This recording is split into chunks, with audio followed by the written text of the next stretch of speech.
Great, thanks everybody. Frank Carini, EcoRI. Hello, Josh. It's the first time we've done this together. I know, I feel honored. This is like, I've done it with the other counterparts and the better halves of multiple thirds. better halves. Yeah. Yeah, right, the better thirds. So thanks so much for coming on. Of course. And a big weekend. I think everybody's ready for a 3-day weekend. It seems pretty intense these days. Yeah. Let's start with Invenergy. I mean, it's really right now the biggest environmental issue in play in Rhode Island. It's complicated. It's got economic development aspects. It's got federal regulatory issues. It's got state regulatory issues. It's got local political issues. It's got implications for the governor's race. It's got it all. It does. It's made complicated, but you forgot the environmental aspect of it, the protection of the forest, the ecosystems, and all that. But yeah, it is the biggest issue going on in Rhode Island, I think, since it was announced a couple of years ago. It's got to be oxygen to EcoRI when you get to... It's oxygen, but it's also burnout, because it's also, we've actually had readers that have asked us, Tim or I, or me, I can't speak for Tim, but have definitely asked me, how come you guys write about Burrville so much? It's right. it's not like they don't care about it, but they're like, it affects everybody. It's an important issue, whatever happens. Well, I think you guys have done a remarkable job. I mean, I know it's been a big part of the resources we go to be able to get smart about it. So let's talk about what the pending issues are. About a week ago or so, there was a pronouncement that the Narragansett Indian tribe had come to an agreement with Invenergy to provide them with a backup water supply that would be trucked up from Hopkinton, Rhode Island to Burrville, Rhode Island. Seems like in 2017, maybe the most inefficient way to provide water from one end of the state to another. And then around midweek this week, you started to see in social media by leaders in the Narragansett tribe that maybe that deal wasn't as rock solid had been initially pronounced. What's the implications if that is in place, and what's the implications if that falls apart? Well, they need backup water supply. There's also, I forgot the name of the company there's two of them, the Narragansett Indian tribe, and also a private water hauler who's going to be actually moving the water from Johnston to Burrville if the power plant's approved and all that goes through. But the implication, the project needs a backup water supply. So if the Narragansett Indian members, go against the few, I guess, in the tribe that made the decision for them, and that falls off, then there's still that private water company, which I don't know how much they can provide. It causes a problem for Invenergy because they need a backup source. Can the Energy Siting Council, which is now reviewing it and is the ultimate state regulatory authority to decide on this project, obviously whoever wins or loses can appeal it to the Rhode Island court system. Do they have to have that in place for this project to get a green light? That's the impression I got, but there's all those other things that don't seem to be copacetic on many big projects like these, and in hotly debated projects like these. It's one things are supposed to happen, but they don't always. The way I read it, and I'm no expert, I'm just an average guy, but the way I read it, yes, we're supposed to have a backup water supply. Humbly spoken by the leading editor of the... I'm the only editor of it, so I'm the leading editor and the worst editor. Big hearing next week, and that's one of the last big chances for the public to be heard on this. It's Tuesday at Burrville High School, yep. And they're expecting a pretty good crowd. Yeah. They are, and I've heard from a couple people that a lot of members of the Narragansett Indian tribe that are not too thrilled with this water deal are going to be there, so they're going to have something to say. So there will be action to be had? Yes. Okay. There'll be plenty of, yes, there'll be plenty of action. Tim's going to love it. He loves those things. Are you heading up too? I'm not sure yet. I'm going to have to talk to Tim and think about what our plan of action is going to be. Right. Let's jump over. You had a very interesting thing about hydrogen fueling. Is that right? That was Tim. Yeah. My colleague wrote that. Yeah. Talk a little bit about wet what that is? It sounds like something that North Korea would be working on right now, rather than a... It is not a bomb or a weapon. Okay. Yeah, it's a hydrogen fuel cell fueling facility. It's at the Stop and Shop on Branch Ave in Providence. It's the first one in the state, and it's one of 12 that are in New England/New York. A French company's building in with funding from Toyota. It's just a step in the right direction. I don't know if there's any hydrogen fuel cell cars in Rhode Island at the time. Right now, Toyota's only making a hydrogen fuel cell car, but it's only making 3,000 of them this year. So I think it's just a tiny step into where the future of energy and power has to go. But at least we have to start somewhere. Even if it's not used for another year, at least it's there. We get some infrastructure started because we have to really modernize the whole power grid and all our energy infrastructure. So. You're not running out this weekend to Bach No, or no, one it's of these other- 57,000 for one of these. I forgot the name of what they call them, the sedan that Toyota's making. That's hydrogen. 57,000. 57,000? A little bit out of my price Yes, range. okay. So there's not going to be a fleet of them over at EcoRI? No, we have one car right over there. It's the Toyota hybrid, but that's all we have. Are folks starting to get ready for the next legislative agenda, next legislative session, and what the agenda is for next year, and whether or not some of the things that didn't take place this past year or got de facto scooped out of different accounts to fill the budget void? Do you get a sense that the environmental community, the major groups, are starting to plan out what their agenda is?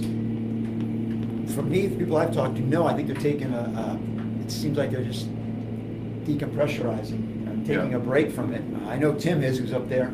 Tim Faulkner, my colleague, who spends a lot of time up there. He's taking a break from it. But I haven't heard, and I've talked to people from various different groups and organizations and what they're doing, and that really hasn't come up yet. I think Tim would know better than I, because they know he covers the State House, so they might bend his ear a little bit more than they do mine about it. But I haven't heard that. I've heard a few people worried about the right to farm bill. Yeah. And is that going to come back next year? The House passed it through, but the Senate never took it up. So there are people that are worried about that, with the whole right to farm.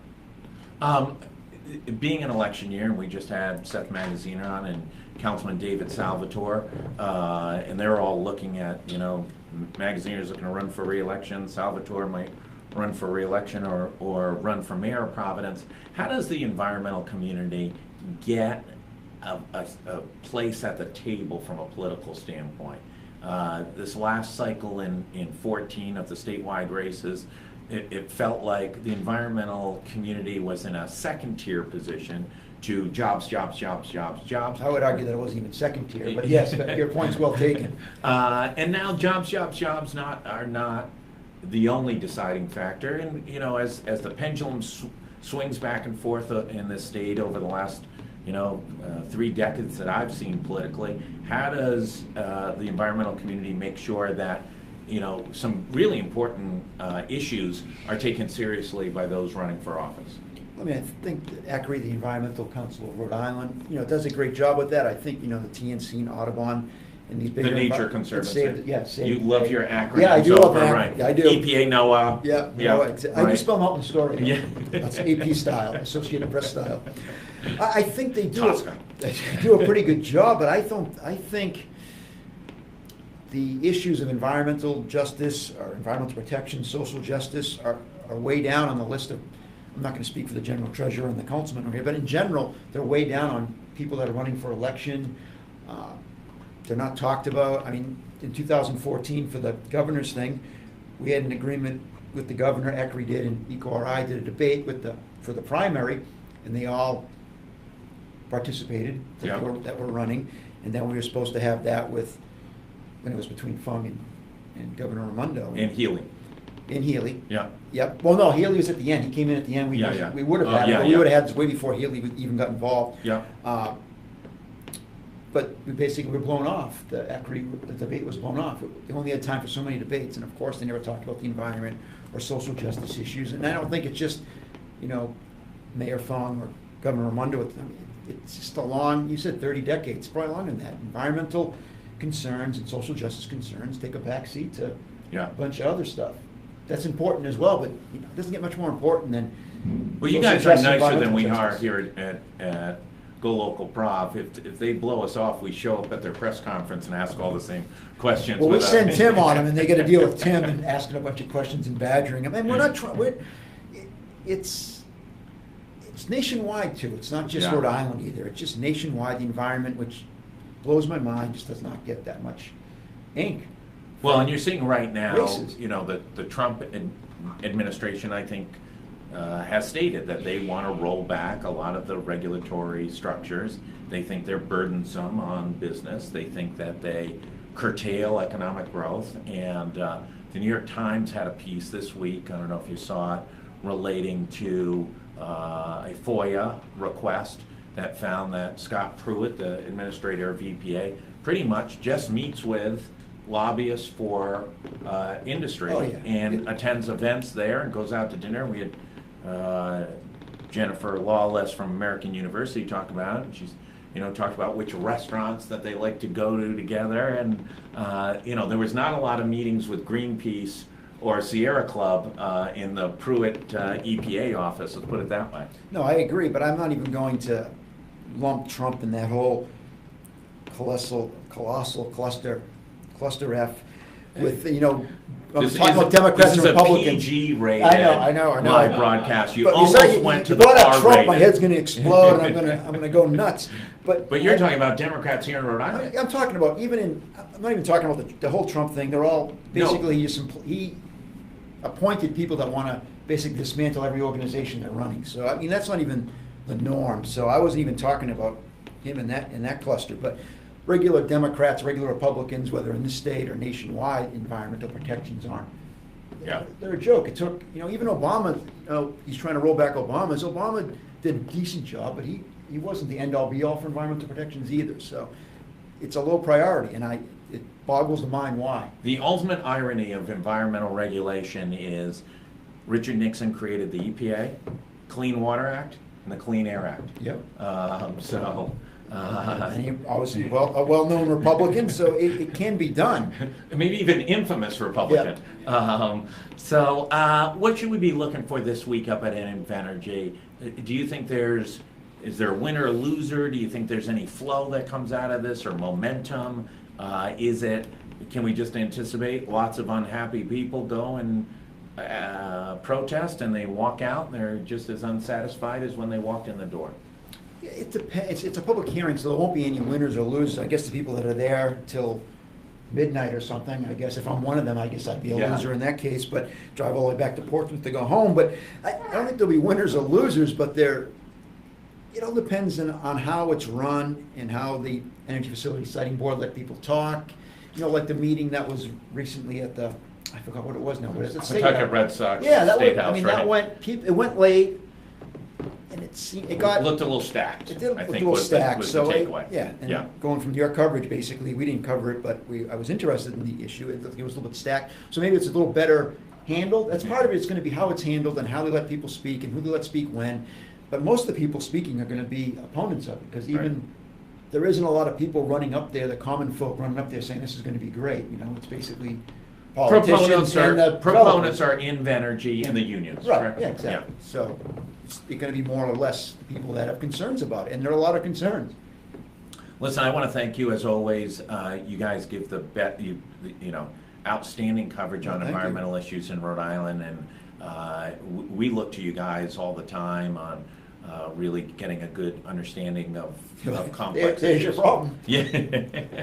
No, it's been a huge boon to us, and I think, you know, the governor had her frustration the other day about the state of media and the decline, and that it's just a much more complicated situation. And you know, who was in charge before may not be in charge anymore. And listen, we're never going to have a situation, it's highly unlikely, that one media company dominates advertising, opinion, and news coverage anymore. You're going to see a multitude, and some will get bigger or smaller as time goes by, and some will go away. I mean, you know, the long-term longevity of a newspaper is the clock's on the field, but appreciate all the coverage you guys do and how much you cover, and want to thank you always for coming in on a Friday. Stay right here. I want to thank everybody.